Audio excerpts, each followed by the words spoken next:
కంటిన్యూస్గా water seepage జరిగి బాత్రూంలో ఫాల్ సీలింగ్ డ్యామేజ్ అయిందని ఈ కస్టమర్ సియాన్తో ఇన్స్పెక్షన్ చేయించుకున్నారు. మనం వెళ్ళి చూసినప్పుడు వాటర్ కంటిన్యూస్గా డ్రిప్పింగ్ అవుతూ ఉంది.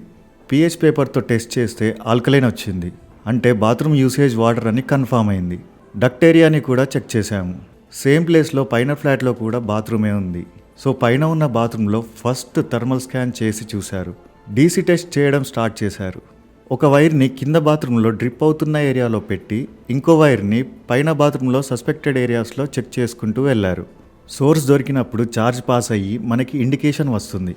ఈ నానీ ట్రాప్ ఏరియాలో పెట్టినప్పుడు మనకి ఇండికేషన్ వచ్చింది. అంటే సీపేజ్ ఇక్కడ నుంచి జరుగుతుంది. బాత్రూంలో నానీ ట్రాప్ ప్యాకింగ్ సరిగ్గా లేకపోవడం వల్ల సీపేజ్ జరుగుతుంది అని కస్టమర్కి క్లియర్గా ఎక్స్ప్లెయిన్ చేశాము. మీ ఇంట్లో కూడా వాటర్ సీపేజ్ వల్ల ఫాల్ సీలింగ్ డ్యామేజ్ అవుతుందా? వెంటనే సియాన్కి కాల్ చేయండి.